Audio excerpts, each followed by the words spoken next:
These long dog days of summer, I mean, we just made it through a heat wave. Mama was parched through this heat wave. I was hitting up Dunkin' every single day, and I will continue to probably for the rest of my days, but especially this summer. Dunkin' is helping everyone stay cool this summer with its lineup of refreshers.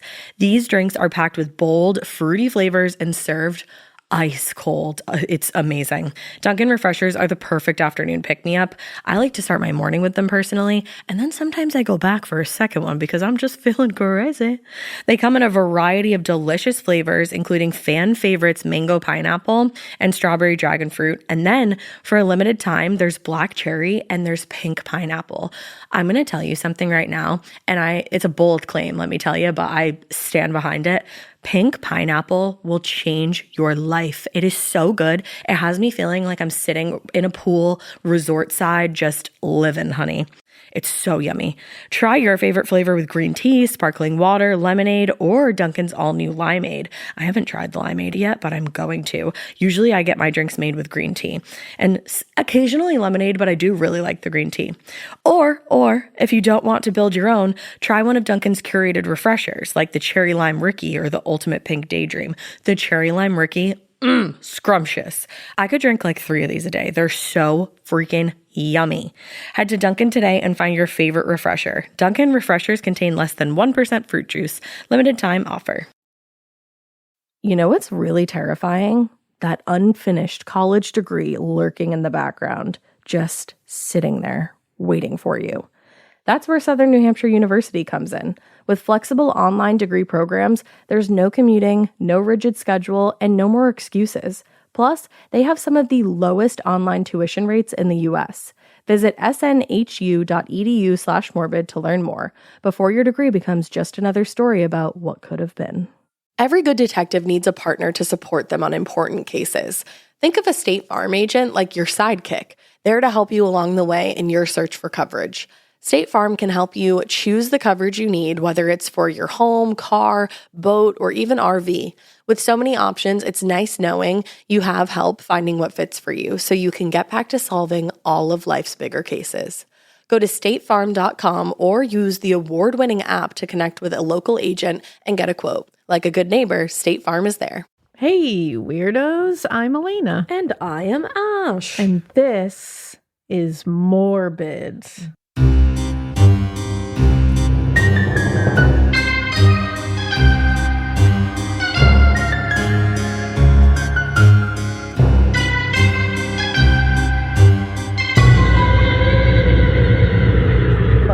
Better because it's listener tales. So it is. Brought to you fuck you threw me off. Brought to you by you, for you, from you, and all about you, baby. Yes. We're in a listener tale mood today. It feels right. Yeah, it does. It's like dark and spooky outside. Yeah, the vibe is right. We're feeling a little punchy, which is always like chef's kiss for a listener tale. I'm saying. Always feeling punchy. Today we learned that there's going to be a tsunami. I don't think it's an actual tsunami. Oh, it's not? I thought he was for real. One of our friends was like, there's going to be a tsunami today. I thought he was serious. No, he was saying it's like a tsunami in LA. Oh, he meant it's just like wet there. I thought that motherfucker really meant a tsunami was going to hit. And I was like, that's weird because I watched the news this morning and there was nothing about that. I'm screaming. I really thought. I'm screaming. Oh my God, that makes sense because he also said it so casually. Of course he did. That I was like, what? Well, I was going to say my thoughts are with y'all and I hope that you're not going to get hurt. But like, I guess it's just raining. So but fuck you know me, what? Right? My thoughts are with y'all because it's raining in LA. Wow, I'm so spent right now. What the fuck? I'm screaming. That's really funny. That makes sense why like he wasn't really that nervous about it. You weren't. In my head, I was like, everyone's acting so casual about this potential tsunami. I also was like, all right, so if that's in California, like, how far is that going to affect? Man. Wowie kazowie. All right. Really sorry that you guys are having a rainy day. And also same. We also are having Don't use the term tsunami casually. My God. Oh my God. I'm going to confuse people out here in these streets.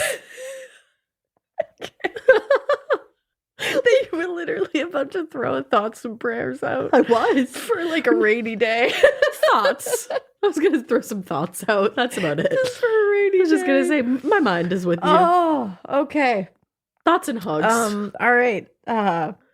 Love and light to you guys on your rainy day. I was going to say, no way to transition out of this now. Yeah, there's really not. But we're going to start my listener tales episode right now, and it's called... Oh, it's just yours? Just mine. Just yours? I meant to say my listener tale story. Yeah. The prison ghost wants to drag me to hell because he likes my long blonde hair. So is this you? I was going to say, now I'm nervous. Says, hey, my sexy morbid bitches. Said Hello. with love, of course, always. Are you ready to hear about the time I was almost dragged to hell by a prison ghost? Yes, I am. Well, too fucking bad, because first I'm going to gush, as everyone does. That's okay. Love the podcast. It's almost the end of 2022. It is Huzzah! now. And I just started listening in February, and I'm almost always... Wow. I'm already almost caught up. I'm all right. Like okay? 8 eps behind. That's Damn. right. I listened to 4 years worth in 10 months, so I might be a bit obsessed. We love you. That's okay. Also, my apologies to Ash, but I started at the beginning. Yes, the audio has gotten so much better, but it wasn't terrible at the beginning. If you ever need a third sister, I volunteer. I'd fit right in. I'm in the middle of you guys in ages. So that's kind of cool. Oh, that is cool. I swear, I often think of Ash's jokes before she says them. I, too, am a writer, still unpublished, but whatevs. Chase that dream, girl.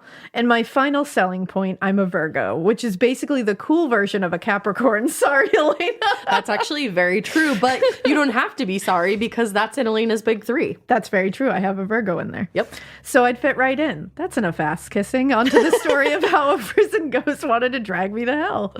I live in the ass crack of America, aka the Midwest. Sorry. For anyone not from there, let me spell it out for you. The Midwest fucking sucks. I'm not saying this. I'm reading. No, it, by the way. And there's shit all to do. So of course, when my coworker Paige suggested we go to an overnight prison ghost tour, I said yes. I would do that here. I would do that we wherever. live in Boston where lots of things are going on. I would do that. I would do that wherever I lived. Yeah. To be clear, I'm not a ghost person. I believe they might exist, maybe, but I've never encountered one. Wow, they I almost got exist. real Boston there. I was like, encountered I one. never encountered a fucking ghost, Cad.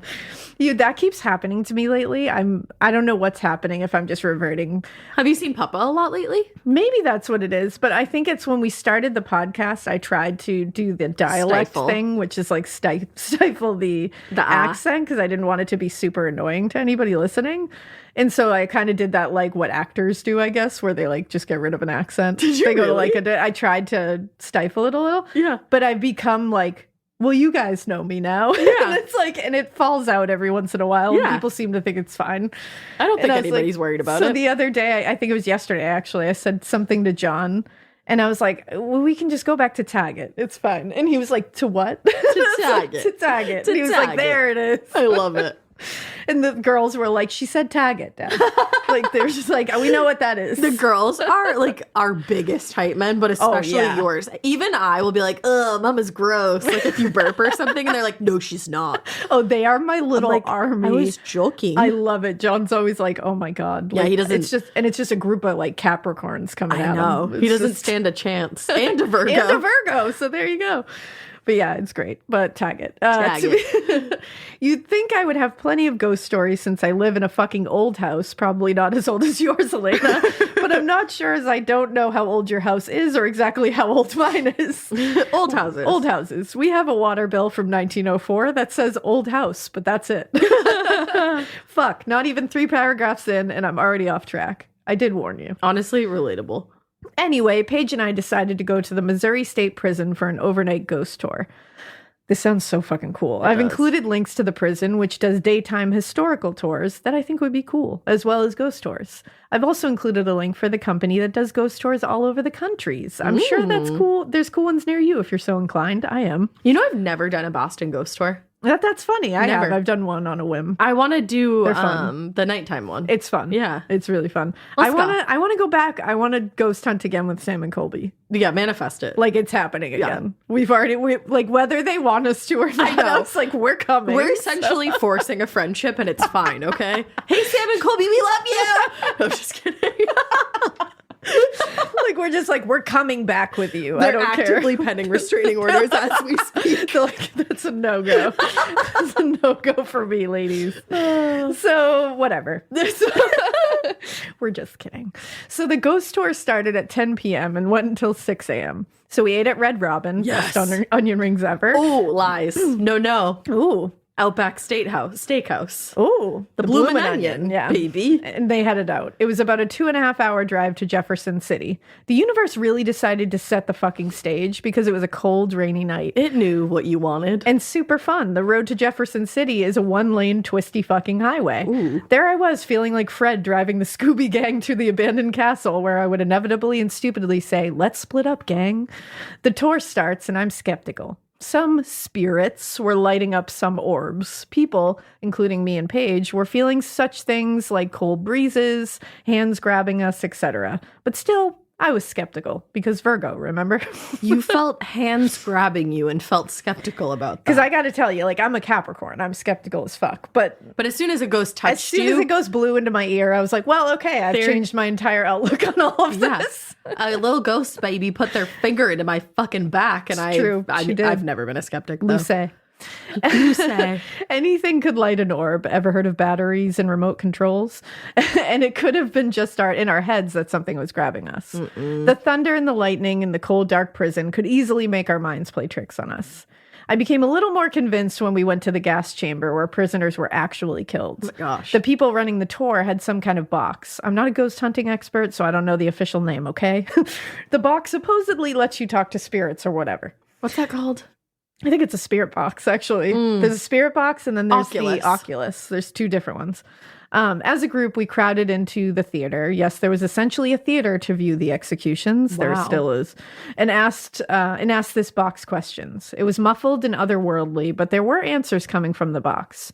Not sure that could have been also rigged somehow. It seemed real. I can't explain it. There was just something in the air. Maybe ghosts are real? They are. A little later, we were in the Gen Pop cells doing the whole box experiment again, but with a twist. This time, one person put on headphones so only they could hear the ghosts, and they could also hear the questions we were asking. They also couldn't hear the questions we were asking either. Some annoying guy went first. He was getting some interesting answers, but Paige and I both wanted to punch him in the throat. You know how some people just give off that gross energy? Yes. Yeah, that was that guy. The tour guide asked for another volunteer, and some girl went, but she couldn't really hear anything. The tour guide then asked if anyone else wanted to go. Somebody from the second floor said, "Can I try?" The tour guide said, "Sure." And that's when we realized I was the dumb fuck who had asked that question. Oh my God, I'm dead. Paige and I go down, and with everyone's eyes on me, I place the headphones on. Looking back, I wonder how clean they were, but that's another matter. Foul.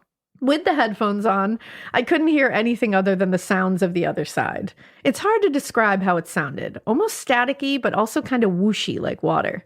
A while ago, NASA released the sound from a black hole. Yeah, they did. Go listen to that. That's exactly what it sounded like. Maybe black holes are portals to other realms? I think so. Anyway, all I heard was the whooshy. I love that she just drops that theory. She's just like, I don't know, maybe black holes are portals to other realms. Moving on Anyway, all I heard was the whooshy static at first until I heard a voice, a deep and disembodied voice. Did you ever do that thing as a kid where you tried to talk to your friends underwater at the pool? Yeah, this voice sounded like that. I was going to say we still do that. We're doing that out here. Mixed with that static whooshing sound. The voice said yes a couple of times. Then the voice said, "Shut the fuck up." Oh. We had been warned that the spirits often cursed and made sexual remarks. No shock. These were murderers after all. Then the voice seemed to get angry and it screamed, "Leave us alone." This was very scary for me, and I assumed there were multiple spirits around that wanted to be left alone. Then the voice said, "None of your fucking business." Whatever spirit we connected with was getting angry. The spirit said, "Yes, I love it." And then the spirit practically screamed, "None of your fucking business." Jesus. Then the scariest sound of all came through those headphones. Silence. The static and whooshing gone. And then through the static, up from the bowels of hell, I heard my name. Clear as day, the spirit said, "Jessica." Ladies, no lie. I honestly almost shat myself. That is not hyperbole. I literally squeezed my cheeks together. I do not blame you. Just as suddenly as it stopped, the static whooshing came back. The spirit once again said with increasing anger, "Leave us alone." Then the silence was back. It lasted twice as long as before, and then, once again, clear as day, the voice said, "Jessica." The last syllable was barely out before I yanked those headphones off. How did that spirit know my name? No one had said it all night. I hate that. I was cold. And yes, I know it was cold, but I'm always hot, and I had not been cold prior to this, and I couldn't stop shaking. Whatever I was hearing through those headphones was another realm of that I am sure, absurd. Ugh, sorry. Okay. Whatever I heard through those headphones was from another realm of that I am certain. There you go. I'm botching your writing. How dare you? As we all moved through around the prison, Paige told me what the group had been asking. And weirdos, what she told me still sends shivers down my spine. I was dying to know what they were asking. They started with some innocuous questions where the spirit was saying yes. The worker had told us that the spirit liked blondes. And guess who's a dumb fucking blonde? Me too. Apparently, they had asked the spirit if he liked my long blonde hair, and he said yes. That was when he said, "Leave us alone." That's right. It wasn't a bunch of spirits that wanted to be left alone. It was the spirit wanting to be left alone with me. Ew. And when they asked the spirit why he wanted to be left alone with me, the spirit said, "None of your fucking business." I think we can all assume that ghost wasn't the Casper type and didn't want to just show me to his cool jail cell. Probably not. They tried to ask the spirit's name, and that's when it became angry and told us to mind our own business again. The spirit once again had asked for them to leave us alone. So yeah, apparently a spirit of a maximum security inmate liked my hair and wanted to be left alone with me. And oh yeah, the spirit somehow knew my name. That's so fucked up. I was trembling for about an hour afterwards. Those headphones had maybe allowed some small piece of hell to enter my body through my ears. Never before have I been so happy that I have excessive earwax. LOL. Relatable. After the group tour, around 3 a.m., we were allowed to explore the prison alone, and we could borrow some ghost hunting equipment too. That's cool. There weren't any more of the fancy boxes, but we were able to borrow those rods that worked very well for Paige. We returned to the scene of the attempted hellish abduction, and we heard it. On the third floor, in the empty darkness, there was a distinct clicking, like someone banging on the bars of a cell. Ugh. The rods wanted us to follow the noise. I had so many goosebumps, and I honestly don't know if my legs would have let me go towards the noise even if I had wanted to. Paige and I held hands as we stared into the abyss. You know that Homer Simpson meme when he's backing into the hedges? It's one of my faves. Yeah, we recreated that as we backed down the stairs. We returned those rods and left that prison as fast as our fat Midwestern legs would let us. We were both convinced that noise was the same spirit trying once again to grab me and drag me down to hell. I'm scared. On the way out, we told the spirits thank you and asked them not to follow us home. Smart. We'd been told to do that when we left, but after meeting one that wanted me, we knew we absolutely had to. The ride home was quiet. It was still dark and rainy as I drove us down a windy, one-lane road again. Paige fell asleep, which I think we can all agree is the last thing the passenger is supposed to do, right? Yeah, you gotta stay awake, girly. The passenger is supposed to make sure the driver stays awake, but that is besides the point. I didn't even have the radio on. I literally drove in silence, thinking about my experience. I was a skeptic before, but I fully believe that I was in contact with something from the other side in those headphones. I never want to be in that kind of contact with a ghost again. Although Paige and I have been looking at other ghost tours near us, like I said, ass crack of America, not a lot of entertainment options. That's it. That's my tale of how I was almost kidnapped to hell by a prison ghost who liked my hair. Maybe opt for a bad hair day if you know you'll be encountering ghosts. Thanks for reading this, ladies, and don't forget to keep it weird, but not so weird that your hair attracts a long-dead criminal who wants to be alone with you for nefarious reasons. P.S. Don't feel obligated to read this part. You're like, don't read this. I was like, don't read it. And I thought it said don't read it. It says don't feel obligated. It says, don't feel, you know what? I don't feel obligated, but you wrote it. Yeah. I know I gushed over you guys, but I seriously love your podcast and find you inspiring. That's really nice of you. Thank you. I just finished 2 master's degrees. The fuck? I'm shouting that from the fucking rooftops. 2 master's degrees. And got a new job. Hell yeah. And listening to the pod was motivating during study time. That's fucking awesome. I also started my own true crime podcast with all my free time, LOL. Tell me you're a Virgo without telling me you're a Virgo. It's an international true crime podcast where I go to a different country every week. I love that. Ooh, that's a very great idea. And it's called, is everybody ready with your pens to write it down? It's called Have Murder, Will Travel. if you listen to it, start with the Canadian episodes because that's where the audio got better. You are one of us. I don't know, Jessica. I think I'm going to start at the beginning, right from Jessica. the beginning. I'm like you guys in that my audio was not so good in the beginning, and I know it could still be better. Anyways, I really just wanted you ladies to know that you are an inspiration to me, and I'm sure others as well. Bye. Oh, Jessica. Thank you so much. That's fucking awesome. And everybody go listen to that podcast. I'm going to listen to it. And congratulations on 2 motherfucking master's degree. Yeah, what a badass. Damn. I would have wanted to drag you to hell too. I mean, yeah. I mean, you're a catch. And you've got long blonde hair. What are you talking about? You gorgeous, smart. You're driven. You're beautiful. You're a Virgo. You're gorgeous. You look like Linda Evangelista. There you go. I love. With long blonde hair. Mm-hmm, mm-hmm. That's wild. That's a scary. That's basically when we were on the ship, the USS Salem. That they were sailors, so they were cursing. They were not ladies. Super respectful. No, and then at the end they were like, "We don't want to see ladies. Get the fuck off here I don't forever." think that I think we were so horrified by them that maybe they were like, "All right, then leave." I think they also didn't like that we cursed a lot. Yeah, I don't think we were their kind of ladies. Yeah, in the beginning they were very gross.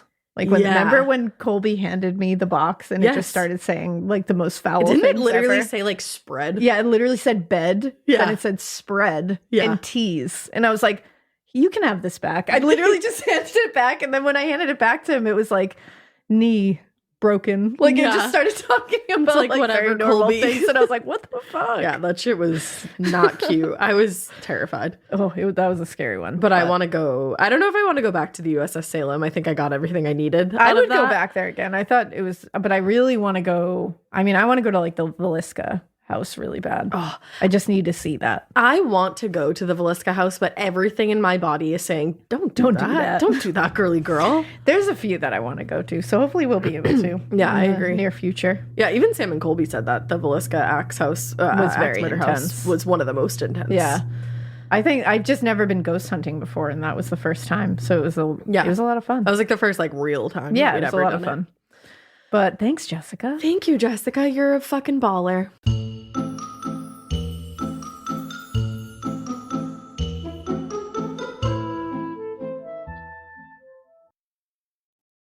The Sherwin-Williams summer sale is here. Get 30% off select paints and stains or 35% off their newest product, Emerald Symmetry, July 17th through the 27th. Whether you're looking to refresh your interior or your exterior, they've got the colors to bring your vision to life. And with delivery, getting everything to your door is easier than ever. Shop online or visit your neighborhood Sherwin-Williams store. Retail sales only. Some exclusions apply. See store for details. Delivery available on qualifying orders. Getting paid twice a month doesn't mean money is scarce. It just feels that way. That feeling makes you do weird stuff, like putting things on a card you didn't need to. Earnin removes that feeling.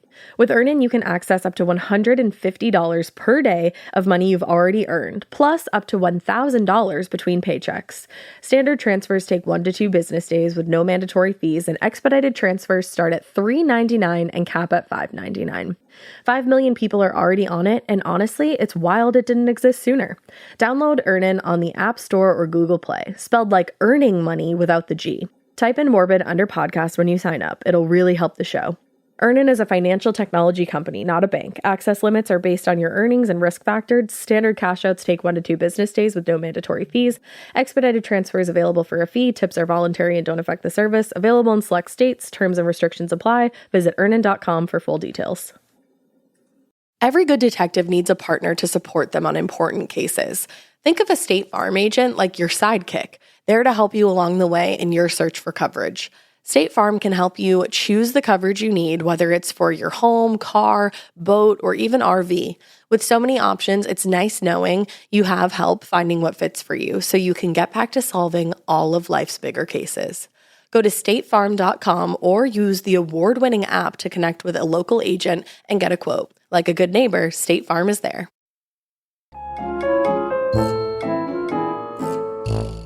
Now it's time for Listener Tale. My grandma, is reincarnated into my brother. I'm obsessed with that. That's really cool. It says, hi, sorry for the length, never be. But I put this story into a Word document for an easier read. Thank you so much. Hi, ladies. My name is Tatum, and you can use my name and all the names involved. I love how you spell your name. I do too, and that's one of my favorite names. I've been a listener for years and have many different spooky or odd stories that I share on various occasions, but I've been contemplating for a while now sending this story in. But I have listened back on episodes where reincarnation is mentioned, so I figured, why not share my experience? Let's go. I'm so sorry that this is so long. Never be. But the background is needed to understand the impact of the story. First, hearing, quote, my grandma is reincarnated into my little brother, some people don't believe it until I tell them my entire story, so get ready. To start, my dad's parents died tragically when he was 14. It was a murder-suicide, leaving my dad and his younger siblings as orphans until my great-grandparents, my grandma's parents, took them in and raised them. Flash forward to when my dad was 22. He and my mom were married, and he had me, 3 years later had my sister, and 3 years after that, they had my brother. My dad's siblings were all younger than him, so they began having kids when I was about 11, making all my cousins at least 10 years younger than me. So in 2015, my dad's brother and his wife just had a baby and were planning on having more after a little time had passed. Being that my family is the type to never not have a baby in the family, I love that, my parents contemplated if they should have just one more before they go too far into, quote, advanced maternal age. Oh, we love to hear that statement from It's a much nicer way to say it. than geriatric pregnancy. Yeah. I'm like, Oh, fun fact. I just read an article that said that there's literally no such thing. good. Like, it's not real. yeah. Then stop saying it to people. Exactly. At that point, my parents were turning 37 and already had 3 kids that were 14, 11, and 8. Ooh. Bless your And they human wanted parents. to just begin again. To everyone else, this sounded absolutely crazy because they only had 10 more years and would reach the home stretch and be finished raising kids. But the idea still bounced back and forth in their minds for a little bit. I feel that. Yeah, I I mean, always think you're like, it's just a little baby. well, and I think that, I mean, I don't know from experience, obviously, but I could see that happening when, like, all your kids, you're like, oh, like, we don't even have that much time left. Like, should we just do it again? Yeah, and they're like, they get to like the age where you're like, I feel like you're getting so much older. Yeah, and like, blah, blah, and you're I can't maybe smoosh- a baby. Could smush your little cheeks. Yeah, I feel that. I want Alaina to have another baby so badly. I will not. She says nor. Nor. But I have a little more time before I'm ready, so. 2 C-sections is enough for me. But why don't you just do one more? Because, like, Just 3 is a one good more. number. Just make it 3. Just, like, you know, Just round you're not it out. even. You're Yeah. odd. That's true. That's So, very true. Yeah, we'll talk. We'll talk off air, I guess. You're like, you're not going to decide that I have a baby. Like, what the fuck? Everyone listening is like, what? What the hell? I'm like, listen, it's fine. It's happening. Anyways, eventually they decided against having one more, and a few months passed without mention of it. Until in August of 2015, my dad told my mom that he had a dream, and his mom, my grandma, visited him in it. He said that my grandma came to him in this dream and told him that they should have another baby. The baby would be healthy, it would be a healthy pregnancy, and finally, that it would be a boy. When my dad woke up, he told my mom the dream, and they decided, why not just try, and if it doesn't happen, then it's not meant to be. Well, it did happen. My mom got pregnant the first time they tried after having an IUD in for almost 10 years. That is crazy. Damn. Fertile Myrtle over Yeah. here. And then my 8-year-old brother, wait, what? 10 years after my then 8-year-old brother was born. I thought that said, You were like, and then wait, my what? 8-year-old brother was born. And I was like, I don't understand. You're like, well, miracle. I'm like, whoa, that's a healthy pregnancy. Skipping the whole pregnancy, there was no complications, even though my mom was technically in advanced maternal age. My brother, yes, my grandma was right about the sex of the baby, was born in April 2016 and was completely healthy. Now it gets to the spooky part. When my brother was a baby, there would be times where he would just talk to the walls, laugh at empty spaces, or clap and move his arms to something that no one else saw. Obviously, it freaked us out a bit, but it was nothing we found concerning until he could start talking. The first incident that made us question things was when he looked at a picture of my grandma. In this picture, my grandma and my great-grandma are leaning on a chain link fence at a baseball game. When my brother saw that picture, he began pointing to my grandma and saying that it was him. Whoa. So casually, we asked where the picture was taken. At the time, he was only 2. He could say a few words, but when we asked where this picture was taken, he told us, baseball. Holy shit. Weird, but okay, and we left it alone. Once he got a little older and could talk more and more, this is where we could really tell that something was off, to the point where I started taking note of every single thing he said that would make us turn our heads. There was an instance when he was about 3 or 4, and he told us randomly that he was born in the 1960s. What? We told him, no, you were born in 2016. And he was insistent that he was definitely born in the 1960s. Well, my grandma was born in 1962. Holy shit. Another odd instance was when he was around 5 and we were sitting in the car talking about owning various pets. Since my brother has been born, we have had the same 2 dogs his whole life. But in the car, he told my mom and I, we used to have a cat, remember? We replied, no, you've only ever had our dogs. We have never had a cat. He said, we used to have a cat at our old house and we got rid of it. Don't you remember? What? And we replied, no, Lincoln, we have only had dogs at the house we live in now. You didn't live in our old house. We did move in 2012 to the house we currently lived in, but he never even stepped foot in our old house, being that he was born in 2016. Yeah. At this point, he was getting upset with us and said, no, we had a cat and we got rid of it because it bit someone. Confused and tired of arguing, we just left it alone until we asked my dad whether or not they had a cat growing up. My dad is a bit skeptical, so we would keep things that my brother had said secret until we felt it necessary to ask about it, like in this situation. Turns out my dad did have a cat growing up. It was his mom's cat. Holy shit. And they did have to get rid of it because it bit my aunt when she was little. Oh my God. My dad also said that my grandma was so upset that they got rid of the cat. Wow. Also, with the mention of an old house, my brother would describe a house that he lived in that was similar to the house my dad had grown up in. I'm like getting chills. This is like something that I'm just like, it's so fucking crazy that this happens. Yeah. And it's one of those things where you're like, I want this to happen to me, but also I don't want this to happen to me because I would be so fucking freaked out. Seriously. I'd be like, what is this child?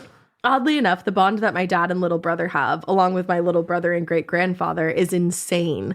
They both feel that his energy is different than the rest of us, and we say it's because they've known one another before. That's so beautiful. I love that. There have also been other instances where he would call people names only my grandma called them, or would know stores that we were specifically around when my grandma was alive.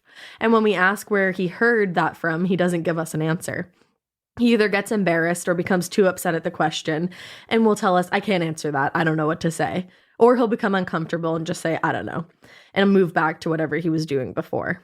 Finally, the connection he has with the spiritual world is random, being that we're not a super religious family. He's told us, Mommy, I don't want to die. Then I have to start all over again as a baby. Whoa. Or that he doesn't want to go back to God or heaven. Like I said, not a super religious family, so there's really no mentioning of God or heaven or Jesus in our house. Wow.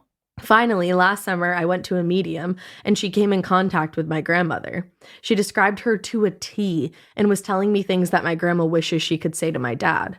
After the reading, my mom and I were talking about this reading in our living room with my family. My little brother was on his tablet when I explained, she told me a woman who was coming forward who was a grandmother figure with black curly hair and she was short. My brother interrupted me and said, can you just stop talking about me, please? And immediately went back to his game. Oh my God. That's hilarious. I love this grandma too. She's like, shut talking up. about me. Freaked out, my mom and I stopped talking about it and never asked him any more questions about these things because, like I said, he gets upset and uncomfortable with various questions about it. It's probably confusing because it's Wow. like, maybe it's like a part of him is your grandmother, but then a part of him has to Is be him. you know? Yeah. Like, Ooh. it's confusing because he's so little. Yeah. Unfortunately, he is 6 now, so the memories he did hold from a past life are being replaced by the current memories during his life now. I truly believe my grandma came to my dad in that dream because she knew she would be reincarnated into my brother and would finally get the time spent with our family that she missed out on. Like I said, I apologize for the length again. Don't! Never. Also, let me know if you would like to hear, more about the other haunted or weird occurrences I have. And finally, if you got this far, thank you so much for reading. Thank you. Thank you for sending that in. That's Tatum. fucking nuts. That's like beautiful. And I want you to know that Deb literally wrote the little note to us and said, I just love these stories. I love these stories too. Also, you're so pretty. I can see your You little are. little email picture. We have the cutest listeners. We do. You're just so Truly. adorable. Oh, man. All Wow, right. that was nuts. That was wild. That gave me the chills. Me too. Whew. Ah. Woohoo. So let's see. I'm going to go with summer camp, skinny dipping, and flesh pedestrians. Alrighty. I'm going to do that. All right. This one says, hello, Ash and Alaina. Before I start, feel free to use my real name. Thank you. I'm Maddie, a writer and graphic designer from San Francisco. As of a few months ago, I'm a new Morbid listener too. Hey. Ever since coming across my first episode of Listener Tales, I knew one day I would find the words to tell this story. The time has come. Yes. I want you to know, and listeners too, that this story is 100% true, unexaggerated, and unexplainable.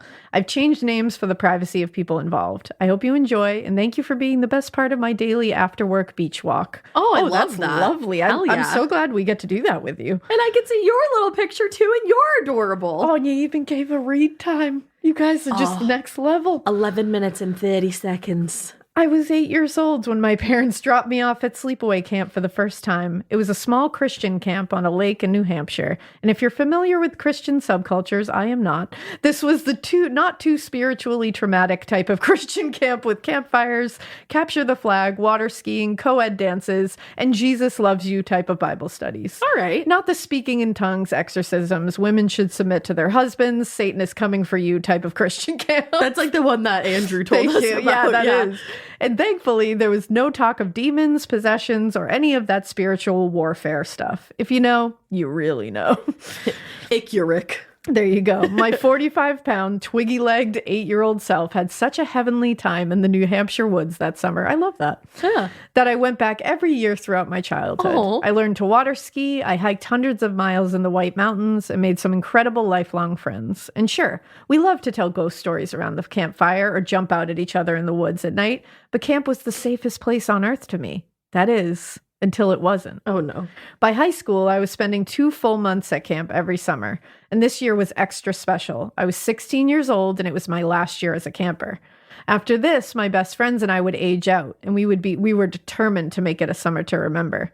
There were 12 of us bunking in a cabin together that summer, with 2 college-age counselors there to lead Bible studies and make sure we weren't piercing each other's ears, which we were. This oldest cabin was known to have a lot of traditions passed down over many generations of campers.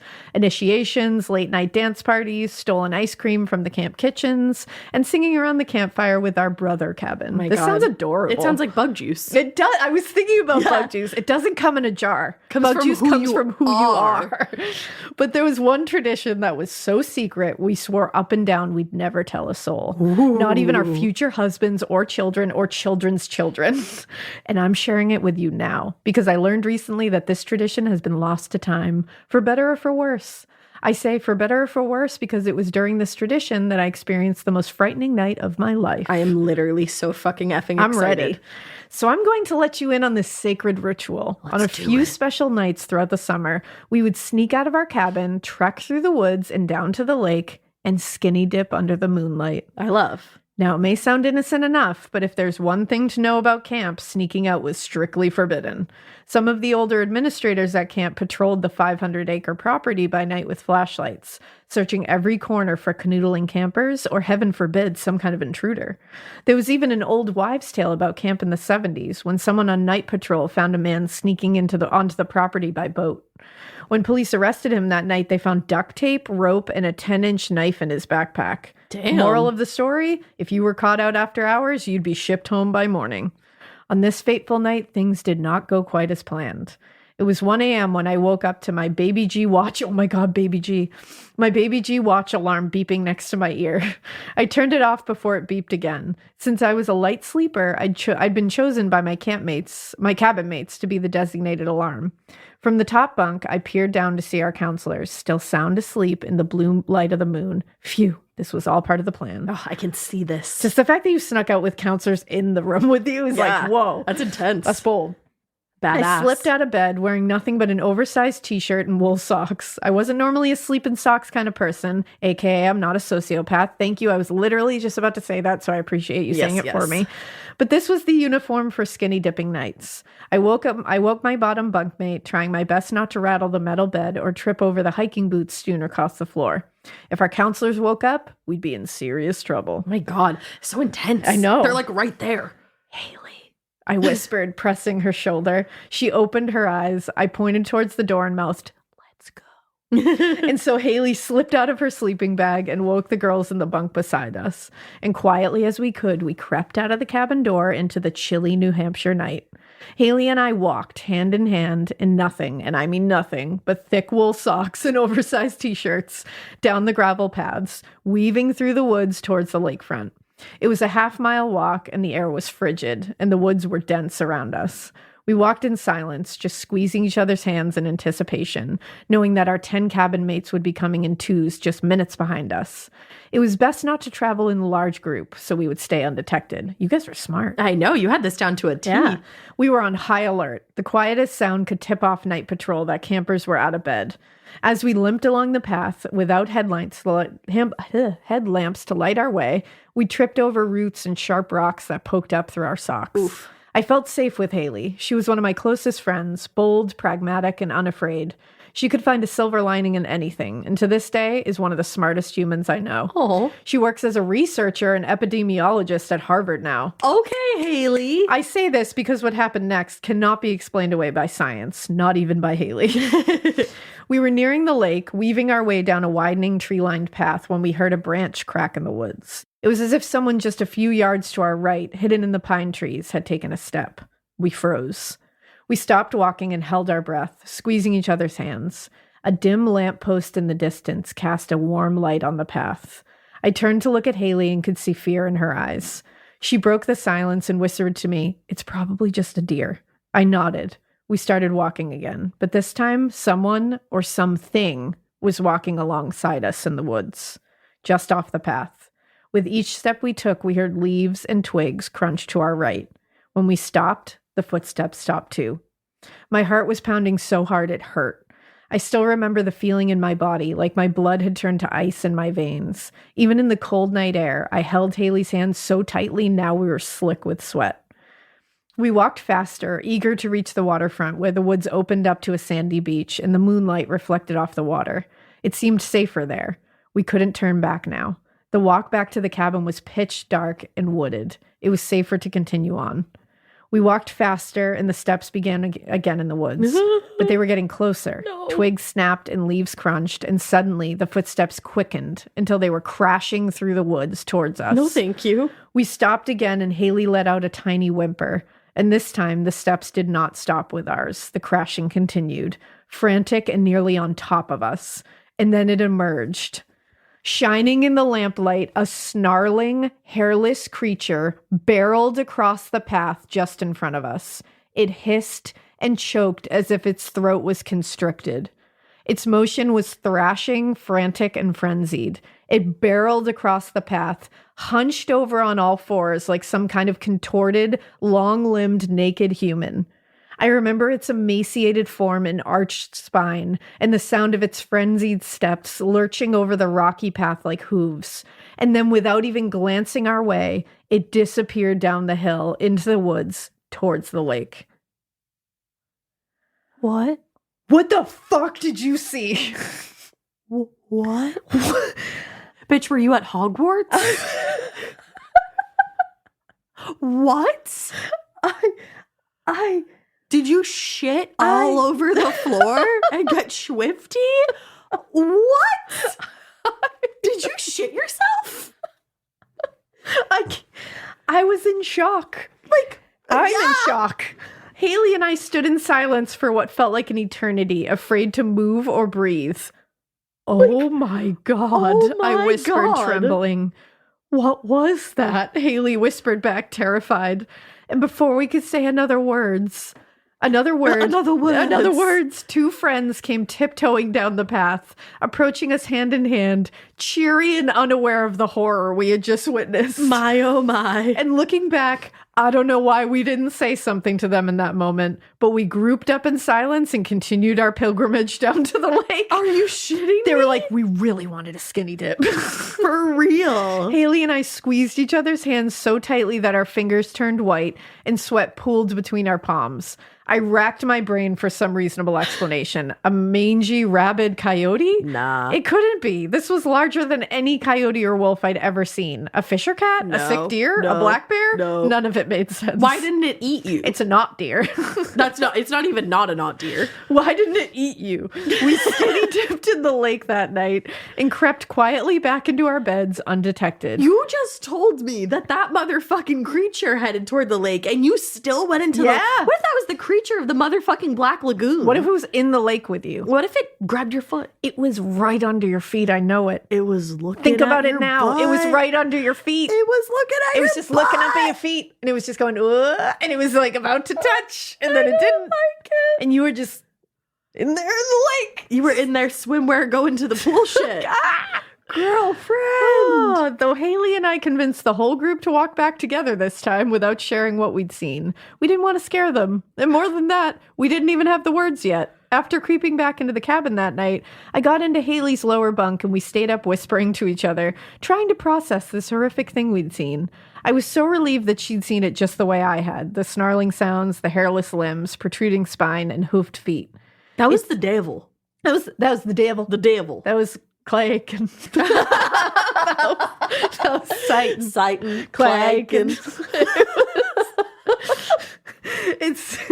It seemed terrified, like it was running from something, she said. Oh, no. What the fuck is that thing running from? Yeah, for real. Now you gotta leave the continent. Like, what the fuck was I'm getting out of here? What New was Hampshire, that? you say? We're not far from that. What was that thing running from? And that's why Mama doesn't camp in New Hampshire. No. Do you hear that, brother-in-laws? Or any of the family that listens? I am never camping. No, just this right here. Goodbye. Whew. But she said, I thought so too. I'm not a woo-woo person. To be honest, to this day, I'm a bit of a cynic, even rolling my eyes at ghost stories, astrology, paranormal sightings, or healing crystals.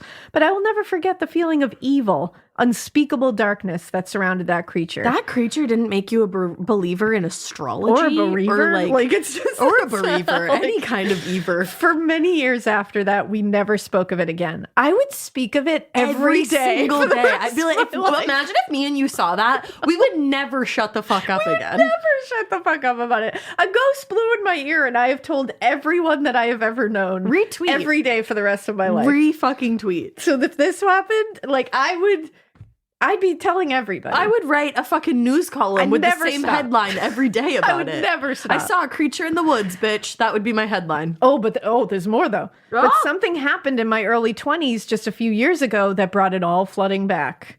We weren't the only ones to see that creature that night. What? Oh, I'm in. Okay. Hold on. I'm getting Read. comfy. I'm 28 years old now, and Haley is married. Congrats. I was a bridesmaid in her wedding. Adorable.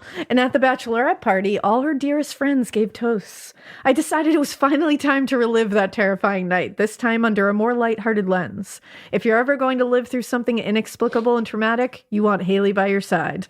I told the story for the first time with an audience of Haley's closest friends, sparing no details about this evil thing we'd seen so many years ago at summer camp. Afterwards, another bridesmaid approached me, a mutual friend we'd grown up with at camp. She never heard the story before, and she was uncharacteristically serious.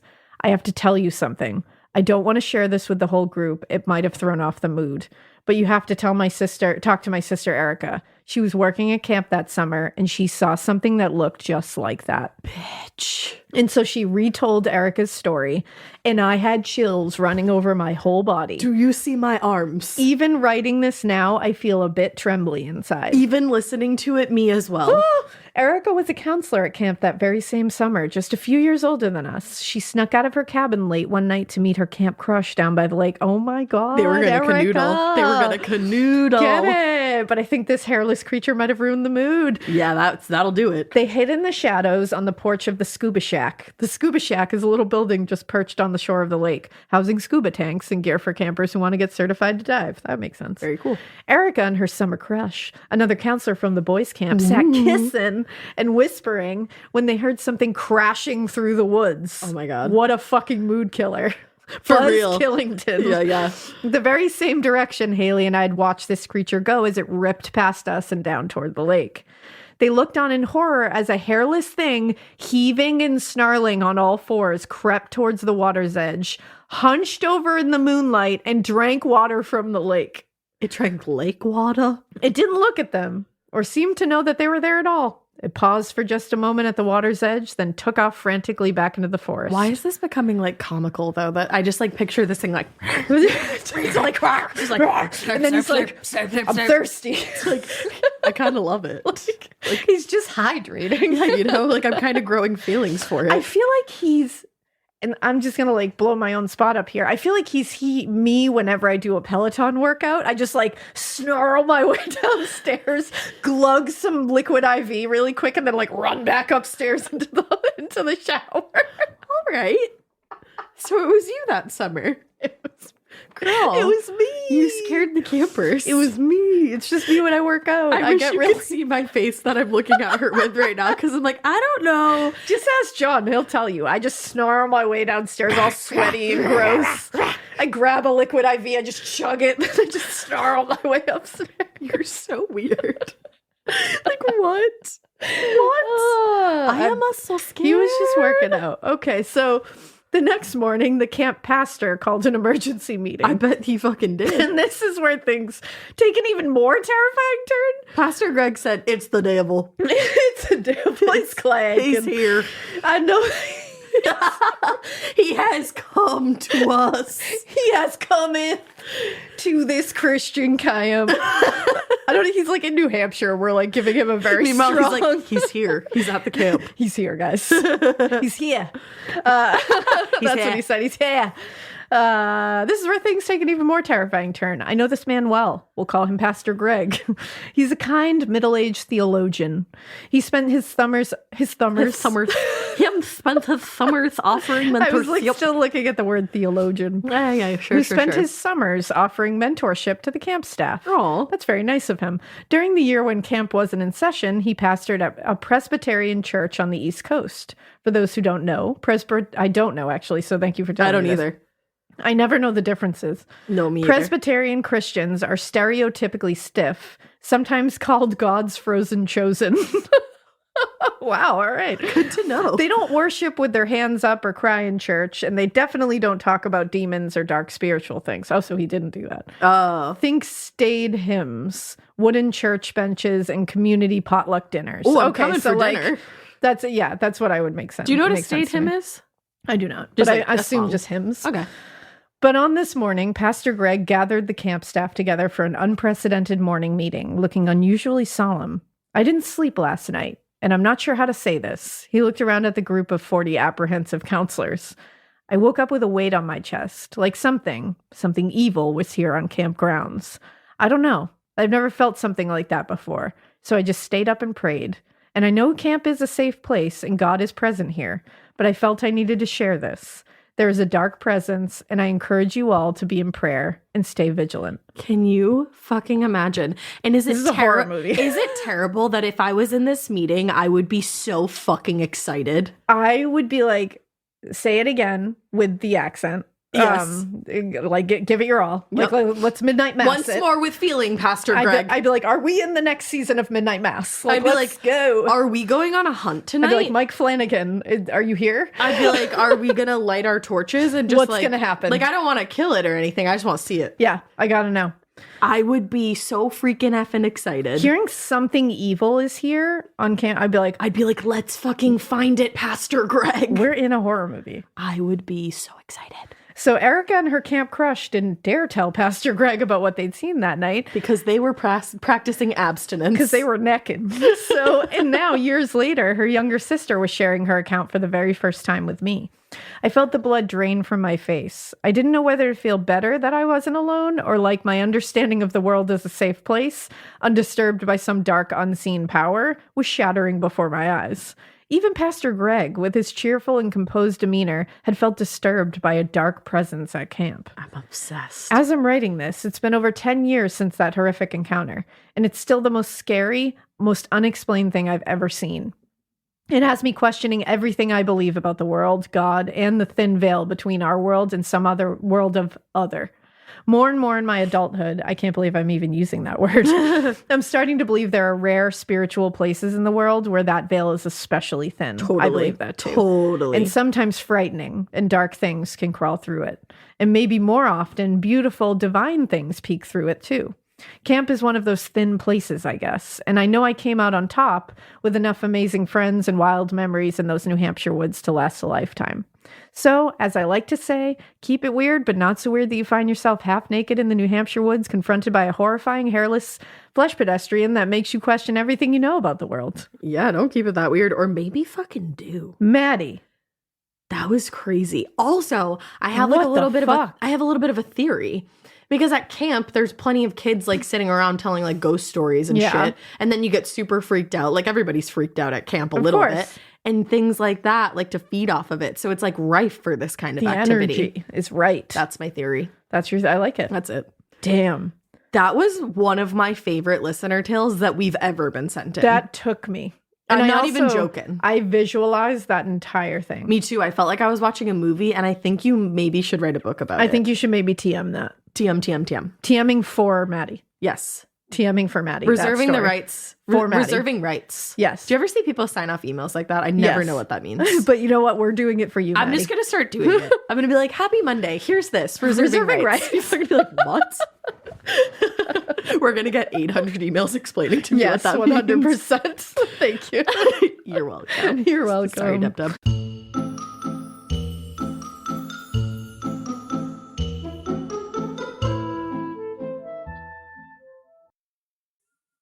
Getting scared is one thing. Getting a thrill is, well, you want more of those in your life. The Genesis GV70 is built to thrill, baby. A thrilling yet elegant design always makes driving the GV70 an exciting adventure. Its powerful athletic stance screams performance and turns heads. Everybody's looking at you, girl, or boy, or whoever. Command the road and experience a class-leading standard 300 horsepower. Oh my God. Plus, discover the different dynamic drive modes for all different terrains. Choose between the different terrain modes for whatever road conditions you may encounter. The Genesis GV70's award-winning technology and performance lets you drive with comfort and drive with confidence all at the same time. It's an exciting SUV with intuitive tech that can make your ride smooth even when the road isn't. And its blind spot cameras allow you to see what's next to you. It's like having eyes on the side of your head. That's pretty iconic. Its performance, by the way, is measured not only in power, but in how it makes you feel confident, sexy. The Genesis GV70. Learn more at genesis.com and feel the GV70. This part of the show is brought to you by Anua, the Korean skincare brand known for scientific, gentle, yet effective formulations. The latest from Anua is the Retinol Collagen Gua Sha Cream, a firming cream with a gua sha-shaped tip built right in. Have you guys heard of gua sha? It's that viral massage tool that moves fluid and tension out of your face. Less puffiness, a snatched jawline, honey, more definition in your face. Retinol firms and reduces fine lines, and collagen keeps your skin plump and structured. This cream has both of those things, arguably the most optimal combo for that snatched, lifted look all in one step. I am obsessed with the Gua Sha cream. First of all, it feels so cool to the touch when you put that on your face. It's just like, this is lovely. It's like a little spa treatment that you can give yourself. I like to do mine at night after I get out of the shower. I rub the cream on my face with the little gua sha. I'm sculpting that jawline, honey. I got it on the cheekbones. And actually, I had a facial the other day, and the lady doing my facial, the professional, she said, "Do you use a gua sha at home?" And I said, "I do." And I said, "How did you know that?" And she said, "I didn't have those little like bumps in my chin or like different areas like that." So she could tell that I was using the gua sha. And I said, "Oh my God." I just feel like I wake up less puffy in the morning when I do it the night before. But you can do it whenever you want to. I, 10 out of 10, recommend this product. The Anua Gua Sha Cream Value Set is available at anua.com, already discounted. Use code MORBID for an extra 10% off. That's ANUA.com, code MORBID.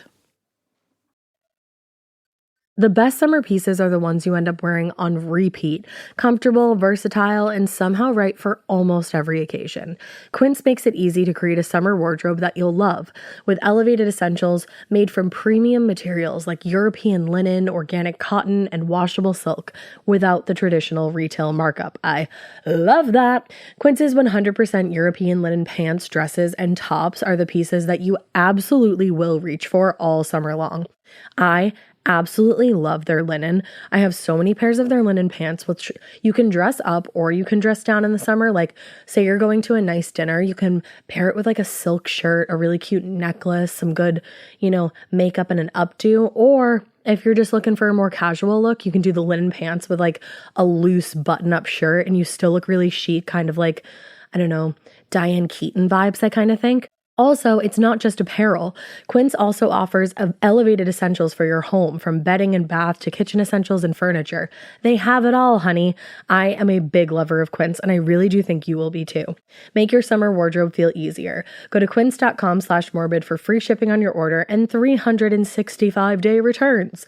Now available in Canada too. That's QUINCE.com/morbid for free shipping and 365-day returns.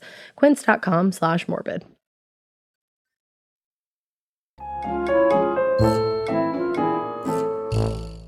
My next one, how do you even follow that? I guess I'm going to follow it with the time I yeeted a motherfucking clown. I think you are going to follow it with that. I think I'm gonna. Oh, and I see dogs, so let's fucking go. Pepesh.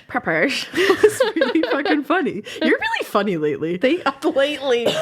No, just like that. You're funny Thanks. always, but you're really funny lately. I appreciate that. You're welcome. All right. Hello, queens of all the creepies. I have attached a Word document because I'm a piss poor adult and a little drunk. See, I was meant to read this. So I can't figure out PDFs on my new computer. Don't tell my husband. He would never let me live it down. I think he might know now. You guys are the best, and I'm glad that I'm not the only weirdo. I have changed my name within the Word document, but I hope you enjoy this little story. Never mind the grammar. Spell check and autocorrect can only do so much. It's been years since I've actually typed up anything that didn't include emojis or some sort of GIF. Amazing. I have attached my pictures of my dogs because they're more popular than my husband and I. They're beautiful. Have a great day and continue being the baddest bitches I, quote unquote, know. I love you. I love you. I love your dog wrapped up in his little blankie. I think this is you and your husband, and that's You're fucking adorable. hilarious. Personality pick. And this other dog is so cute too. Doggies. All right. How I yeeted this motherfucking clown, plus some random shit you might find interesting. I'm already in. Alaina and Ash. Let me just say that you guys are the tits. You're the tits. You are. My bar nickname is Katie, since it's close enough to my name that I will respond, but not my name, so they can't find me. So call me that. I love that. I'm a newer listener, and I've been listening to it nonstop. It helps me with my mind-numbing boredom I experience when it's slow at work. I love listening to you guys. If you read this on the pod, I will lose my fucking mind. Go get it. But honestly, it might already be lost. But if you giggle to yourselves, that would just make me happy too. I'm gonna giggle to myself and to you, Katie. And to you. You guys remind me of my best friend and I talking shit about true crime and wondering how the fuck we didn't end up dead. Let's just say we were teenage dirtbags. Oh, Wheatus would be proud. At first I was like, what? What? We had many alcohol and drug-filled adventures. We've woken up in a field a couple miles away from home after 3-4 locos. Damn. Are you alive? If you know, you know. Ick. We broke into an abandoned preschool and proceeded to throw a rager with a couple of gang members. What? I stole a guy's phone to send text to everyone on his football team that he would only fuck his humans. What? Wow. That he would only fuck his human-sized fuzzy dragon, which he actually had. He keeps in his closet because it was the only way he could feel anything. My best friend distracted him. That fucker crossed the wrong bitches. I'm obsessed, and I love that was your revenge. That's the best. Don't get me wrong, I don't kink shame, but he was the very definition of a Chad and terrorized the alphabet mafia at my school, so he deserved it. Yeah, he did deserve it. What's the alphabet mafia? LGBTQ. Oh, wow, I should know that as a member. I feel like as a member of it. Anyways, As you have obviously realized that I am the queen of tangents, my ADHD will not allow me to keep on topic for more than 5 minutes. I'm writing in a stream of thought with shit poor grammar and probably the wrong format because my bestie and I are about 5 to 10 beers deep, and she's been begging me to send some of the stories I have. I'm obsessed with this. I love your friendship. We love a drunk listener tale. Drunk listener tales forever. Just like do it at home. You would never know we graduated with honors based on the format of the stories. I'll get to the point, I promise. This story will be somewhat short and a sweet little adventure of when I made some dumb asshole rethink his life choices. Hell yeah. You remember that horrific time in 2016-ish, time is relative, when dumb motherfuckers decided it would be a fucking great idea to chase people around in goddamn clown costumes with knives. I do, and I did not enjoy that time. No, that was a weird fucking moment in life. Side story, I was fucking terrified of that time, and so were you, actually. Yeah. We were both terrified. Oh, John. And we were talking to John about it one night, and that motherfucker thought that it would be funny when he was walking Bubba. We didn't even think of it. We were like freaked out. I think we were watching something scary too, and this motherfucker just slammed his whole body on the window behind us. Yep. And I probably shit on your couch that night. Yeah, that was the scare. I thought my heart literally stopped. I was like, cardiac arrest. I thought I was going to murder your husband that night. I was not pleased. But I didn't. But he thought it was great. He was cackling. Never heard him laugh that hard in my life. No, he loves messing with us. He does. Anyways, you have obviously realized that I'm the queen. Oh, I just read that entire thing again. Bye. Yeah, you know. All my adult life, I have been in the food and bev industry. I was a server, a hostess, a bartender. You get it. I see a lot of shit that you can never unsee, and I hear some shit you can never unhear. I mind my business, make some money, and go the fuck home. Yeah. At this time of my crazy life, I lived 3 blocks away from the bar that I worked at. It was in a busy downtown area in the heart of a strip of bars with enormous bouncers.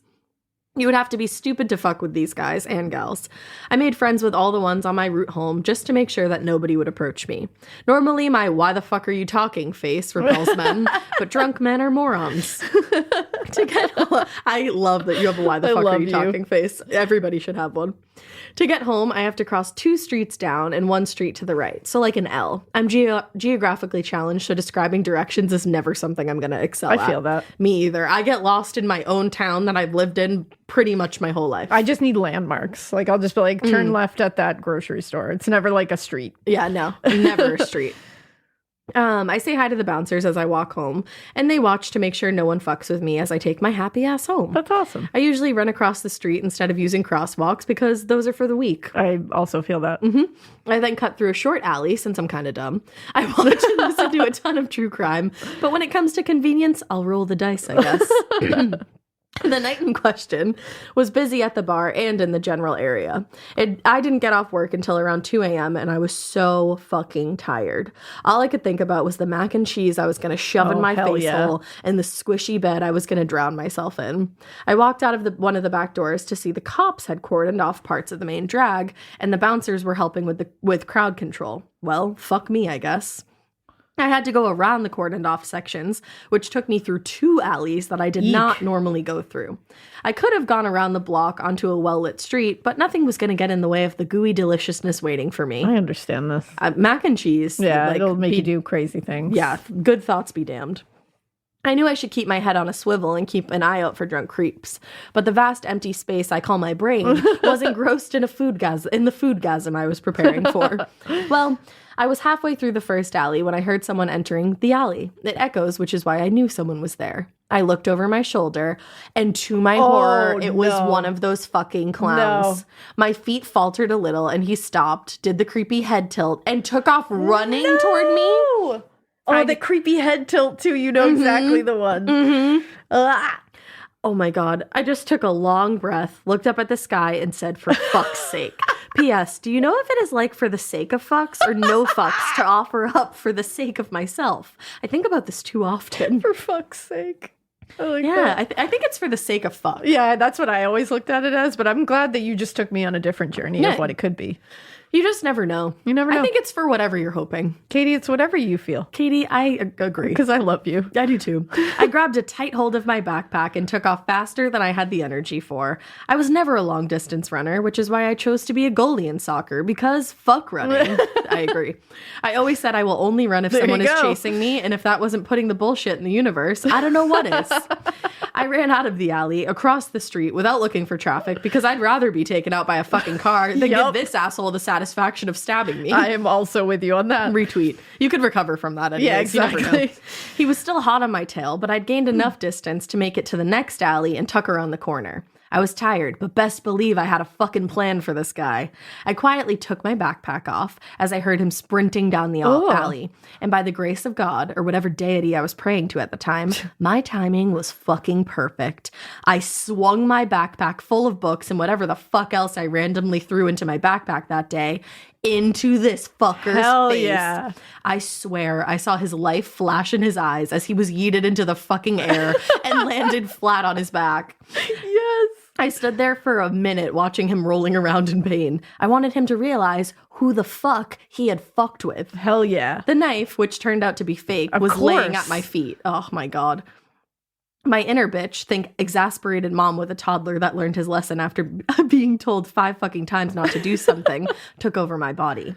I leaned over, fake knife in hand, knelt and whispered into his ear, "Think twice next time, motherfucker." Yes. I tossed the knife and I skipped my way back home. I enjoyed my mac and cheese. I took a long shower and I proceeded to watch a docuseries about a compulsive stalker because that's the kind of twisted bitch I am. You're my kind of twisted Hell bitch. yeah, you are.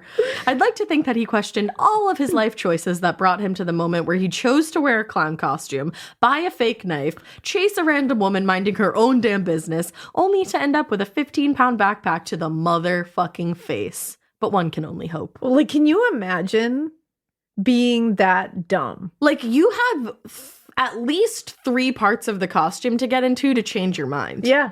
Like, that's full-blown insanity. And it's like to chase a woman at 2 a.m. down an alleyway, you deserve whatever the fuck comes to you from that. And I feel like you are some kind of psychopath that, like, is going to escalate Because you have at to some know point. something is coming to you. Yeah. Because she's going to get help from someone who's going to beat the shit out of you. Yeah. And you're going to deserve it. You're weird. And not the good kind. I still have that backpack, and I make sure that I still always have some heavy shit in there. Just in case some faulty fucking sperm that should have been swallowed comes around the corner to fuck with me. I love you so much. Thank you for listening to this story. I hope it gives you some giggles. It did. Oh, man. If I ever feel like I would die in a zombie apocalypse, because yes, my husband and I actually have conversations about who we think in our friend group would survive. We have also had this conversation. Oh, yeah. I remember the night that I gave that dick bag the reckoning he needed. Hell yeah, you did, Katie. P.S. I sent you guys a message on IG, but I'm sure y'all get too many that you'll probably never see it. I was re-listening to some listener when one caught me off guard. I think it was Listener Tales 15, when a guy named John was talking about a dark, shadowy figure that was in the corner of his bedroom and slid down the wall and stood at the end of his bed. Well, I have the unfortunate pleasure of having a night terror every few days of that exact same thing. I've had it ever since I was 13, so for the last 20 years. But there are a few fucking fun twists. The dream always starts with me, quote unquote, waking up and not being able to move. Sleep paralysis. The surroundings look almost exactly the same as when I fell asleep, no matter where I'm sleeping. Friends, families, houses, doesn't matter. That's definitely sleep paralysis. I see a dark shadow in the top right-hand corner of the room. It slides down the wall and crawls to the foot of my bed. Something about crawling is so fucking terrifying. It's just not all right. This shadowy bastard yanks me out of bed with whatever blankets I'm using and suffocates me. The only way I can get myself out of the dream is to find the one thing in the room that's different than when I fell asleep. Sometimes the blanket is a different color, the door was open when it was shut, bathroom light was on when it wasn't. You get the gist. It's a motherfucking Where's Waldo with this inconsiderate demon.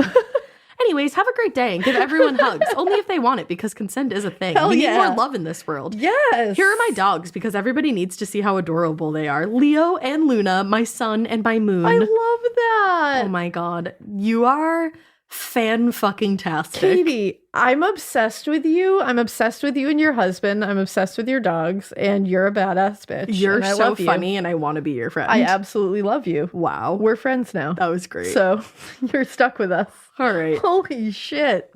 You want to do one more, or what do you think? Wow. All right, let me see. I'll do one more. We started with you. We got to end on you. It just feels right. We got to end on me. Let's see. All right, let's go with, they call me Yeety McYeaterson from Yeatsville. Hey, Deb. Okay. That's what it's called? I think we should. Let's see. It says, hello, beautiful haunted honeys of my heart. I like that.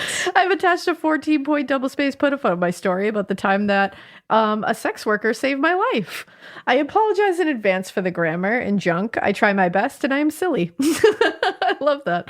I've said this before, but I had the chance to look at it and was like, they deserve better, damn it. I love you both, and we'll do all the different shits that everyone always speaks to when they hear their tales. Also, all the different shits. I like that. Also, hi, other Morbid fans. I love you guys, too, because it's obvious that you are all hella awesome because the women that brought us together are awesome. Oh, I love you.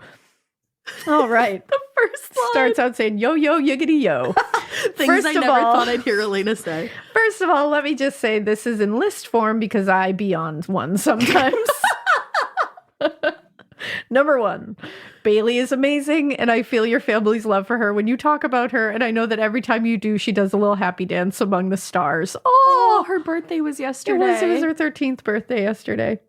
Number 2, my lovely, amazing couple, Ash Bogey and Drewskis. Oh Y'all go together better than rice and gravy, balls and hoops, toilet paper and asses, old ass ghosts and shit moving. Yes. Side joke, you know why stuff always drops when a motherfucker is, when a motherfucker is haunted. There you go. I was like, you got it. Because they asses is old as fuck, so they can't grab shit. They are not trying to be creepy. They're just clumsy. I get it. Back to our regular schedule craziness. I'm so excited that you guys found each other and made it through the storms. People get so caught up in love being this perfect thing that doesn't have rough spots, but it's the fact that you made it through them is what matters. What makes love last is growing with each other through each chapter and learning how to love each new page. That was so fucking That was beautiful. so Thank you so beautiful. much. Number 3, speaking of pages, Mrs. New York Times bestselling author lady. Hey! I got your book and scared the shit out of myself listening to it. The Butcher and the Wren, more like The Butcher and the Run. My big black butt straight to the bathroom so I don't scare pee-pee on myself. I love you. I'm so excited for you and all that you do. Thank you.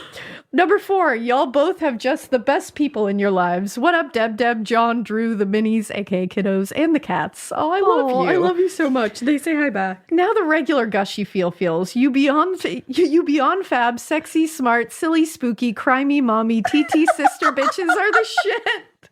I mean, elephant after a coffee enema shit. I mean, first shit after taking a diuretic shit. I mean, baby that just had straight up apple juice flew out the back of their pamper shit. I mean, dog that got into the muffin basket, no chocolate muffs, and has the sugar shit. I'm so obsessed with you. This is incredible. Oh my gosh. My face hurts. You're literally my favorite human. What a way to end. Blew out the back of their pamper shit. My bestie from work. Let's call her Lady Jammy McJam Pretty Face. All right. Let's do that. Got me into you guys. Shout out to my chocolate sweetie McSweetyton. The first lady. Not only are you amazing with the most beautiful and classic style, but you got the best taste in motherfucking with no condom podcasts. Hells yeah, no safety bitch. All right. I don't know if you can tell, but I am Silly Billy Gumdrop. Oh, shit. All right. Woo. I am a culinary arts teacher in my early 30s. You can call me Bear, because I will fuck a dumpster fire of a fuck face up for the people tatted on my heart, i.e. students, friends, family, my German Shepherd Groot, the teachers in my department. You get it. Mama got a lot of cubs. I love you. I love you. You are officially one of those people that are tatted on my heart. I will go to town for you. Oh, well, hopefully at some point I will get to add a partner bear and cubs of my own. You will, because you're fucking awesome. I listen to you classy lassies on my way to work, at work, during meetings, and taking my Groot out to play fetch. Oh. Any hooser, I would tell you that I'm sorry for the length of this, but I'm not. But I'm not. You dope doll. But I'm not. You dope dolls deserve some crazy cocoa creepy crap of a story. Oh my god! Now, I'm so obsessed with now, you. as a woman would say to her husband on their wedding night, I hope you are ready because this is about to be epic. Remind me to say that. This is about the time. This is the story of the time I was saved by a sex worker. This takes place when I was in college at cooking school in the cooking place state. I have always loved cooking, so this was a dream.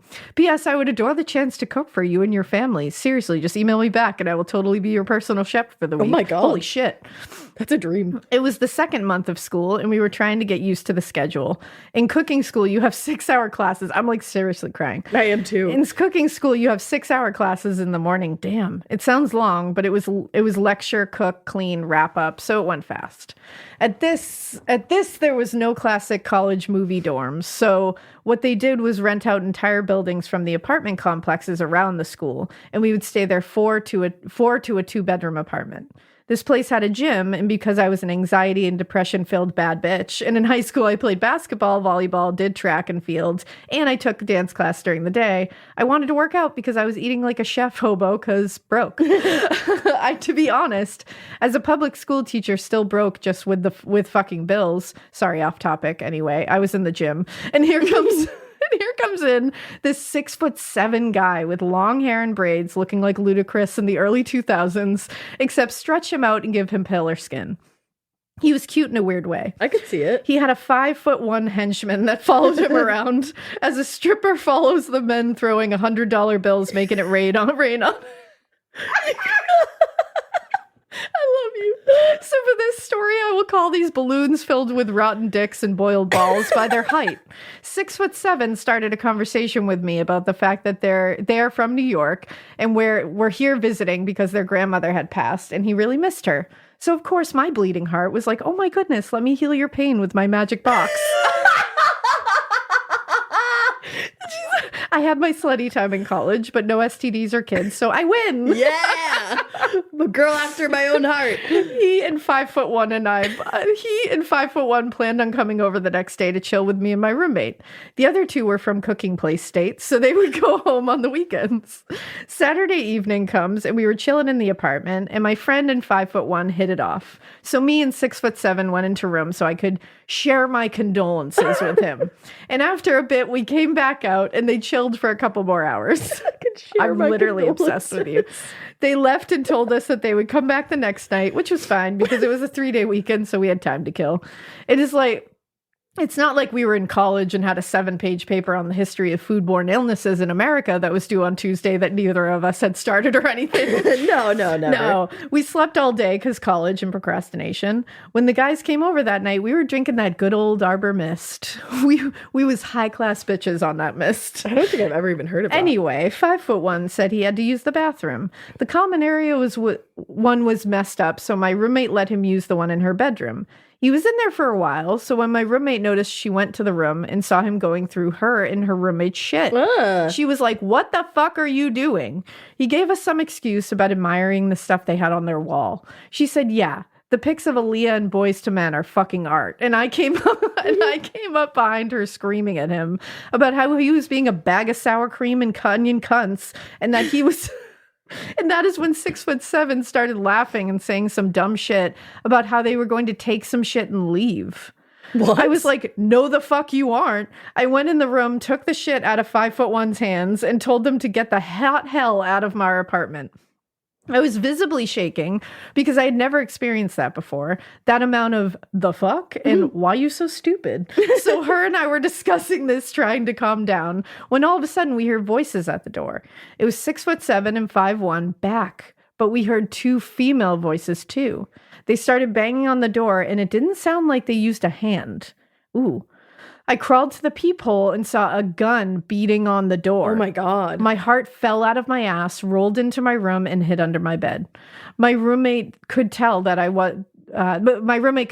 I saw wasn't good. She G.I. Jane crawled behind the couch to call 911, and I sat there unable to move, just hearing the 4 of them saying that they were going to fucking kill us and telling us that we fucked up when we kicked them out. Oh my God. What the fuck? Side note, I get that they came back I get that they came back because idiots are going to idiot, but I didn't understand why they went and got the swamp buckets too. Yeah, right? Anyway, back to the shit. So then I heard a scratching sound on the door. So I slowly got up to look out the peephole, and one of the fucking swamp monsters had a fucking knife and was scratching the peephole so we couldn't see out. What the fuck? At this point, not only was my heart hiding under my bed, but it had to make way for my lungs and other organs. I crawled to my roommates. She was still on the phone with fucking Barney Fife. The Andy Griffith Show. Please, God, get that. If not, combine Dale Gribble and Bill Dotterev from, I don't know King of the Hill, but I feel you. I do know Barney Fife. I do too. Because they were not trying to hear what the fuck our scared asses were saying. The banging and taunting went on for another 20 shittin' minutes. Then it went quiet. I slithered over to the window like the snake on Britney's neck at the VMAs. Yes, baby. The view from that window was to the street, and there we saw the 4 fucking fucktwats. Great all-girl hardcore metal band name. There you go. Wow, the fucktwats. Walking away. 30 minutes later, the cops started knocking on our door, and when we opened it, there stood 2 male cops who asked us to tell them what happened. Hold on to your tits, velvety smooth bad bitches, because you are going to get mad. They told us to tell them what happened. As we talked, they asked the following questions. Why did you invite them up if it was only the 2 of you? Because we thought we were friends. Did you ask for their full names? No. Do you know them from New York? I don't know.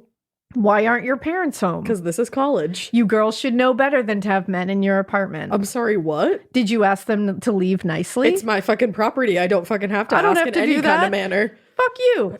After this, they continued to make us feel like shit when they told us that they didn't see anyone when they pulled up, so they most likely left, and that we should have called sooner. Are you kidding me? At that point, I was crying so hard, I can't remember what those mansplaining buttsaws said. They left, and my roommate and I slept on the floor that night. Well, it wasn't sleep. It was more like mini naps, where we would sleep, wake up, and look outside and repeat. That makes me so sad. Me too. Then when morning came, our other 2 roommates came home. When they saw us, they said, what the fuck happened? And crying, we told them everything. They held us and cried with us. Those are good friends. I stayed by the window all day because all I could see was the gun hitting the door and the knife scratching the peephole. I sat there all day not wanting to eat or do anything else. My roommates were worried, but I felt horrible because this was all my fault. If I didn't hulk out, then they would not be threatening us. No, that's not true. You did. You were like protecting your friend too. Yeah. That night, I slept like I did again in weird shifts because I wanted to be ready if they came back. That next morning, my roomies were getting ready to go to class, and we had to leave at 5 a.m. to be in our seats by 6 a.m. I told them that I could not go outside because I was so afraid that they were waiting for me with that gun. So I told them to tell Chef that I was sick. Aww. They tried to get me to go, but I refused to move, so they left, and I continued to sit by the window, still in the clothes I had on the night shit happened. Around 8:30 a.m., I hear a knock on the door. My heart skipped a beat. I tried to look out the peephole, and through the scratches, I saw a blurry chef uniform on what seemed to be a thick man. It was my 6'1" Texan chef instructor at my door with my roommates behind him. Oh my God. He came in and saw me when his eyes got really low. He was about to get all Walker, Texas Ranger out here. My roomies came in and told me what happened when they got to class.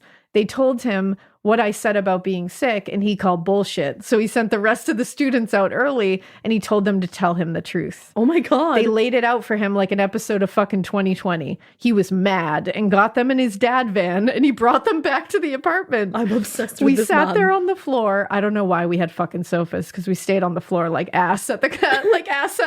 Yes. An hour went by when we heard a knock on the door. It was Chef Hooker.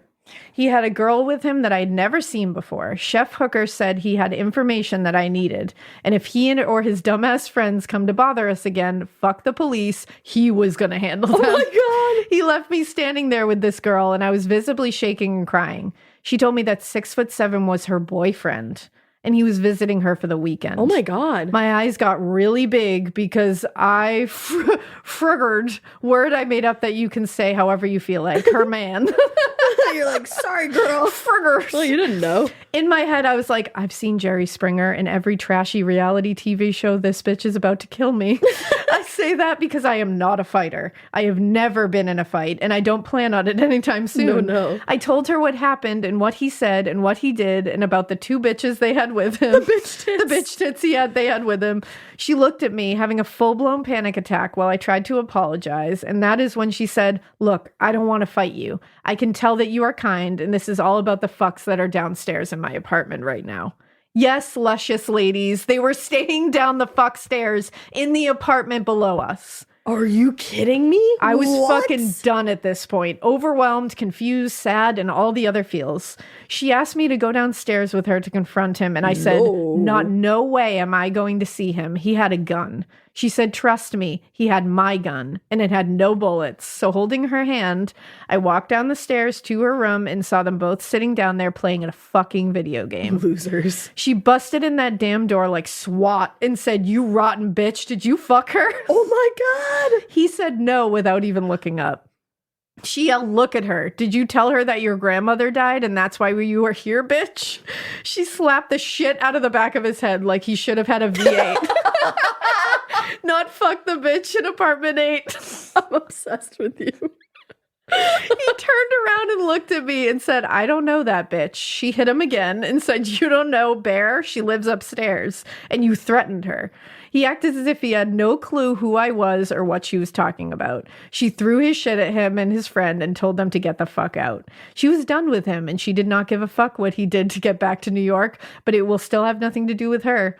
He tried to calm her down, but it didn't work. So they argued as I slowly walked backward out of the room and up to my apartment to tell my roomies what happened. About 3 hours later, she came up to check to see if I was okay. I invited her in so we could talk about everything, and we talked for hours. That night, I made a badass friend who I will... I love this! I know! Who I was close to all through college, and we still talk now every once in a while, but I will never forget how we met. I bet you won't. Thank you for reading this. Holy shit. Thank you for reading this. Oh, and now I see why you said a sex worker saved you. Oh! I see it. Oh, yup. Thank you for reading this. Thank you for reading this. You top-notch twosome. I have attached a Frozen Life pause square, aka picture of my Groot, to this email. Let me know if you want to hear about my great-grandmother's house and how she lives in my bathroom. I do. Or the troubled first date where I was lied to and almost arrested because he was drunk and had no money. I need to hear about both of those things. Bear, I just need to hear about everything that you ever want to tell us. This widow puppy.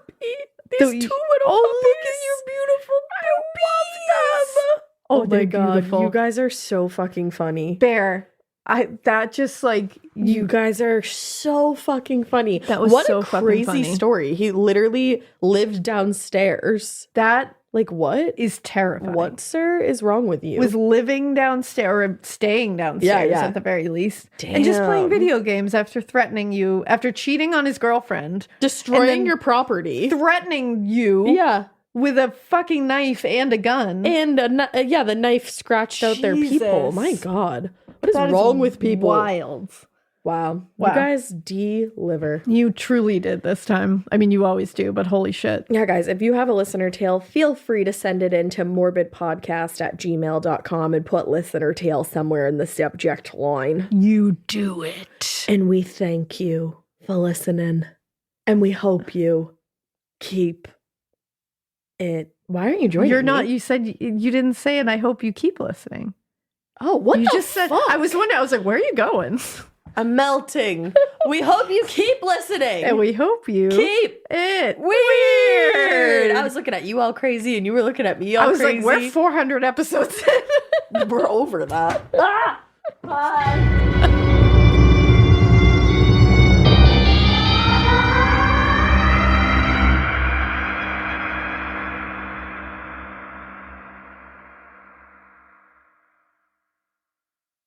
In the U.S., there's a break-in every 26 seconds. But when intruders step near, Simply Safe Home Security steps up. Stop. This is Simply Safe. Police are on the way.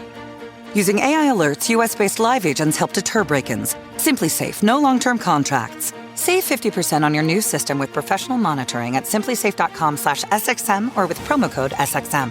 Outdoor deterrence requires a Simply Safe Active Guard outdoor protection plan starting at $49.99 a month. Visit simplysafe.com/licenses for alarm license information. Tennessee 2012. You wouldn't take financial advice from a 72 hours in a single day alpha influencer, would you? Same goes if you're in a car accident or any accident. Who you choose matters. That's why Morgan & Morgan exists. They're the largest injury law firm in America, and they've built a reputation by actually winning cases, not just talking about it. Over 1,000 lawyers across all 50 states and $30 billion recovered. Injured? Go to forthepeople.com/podcast. That's forthepeople.com/podcast.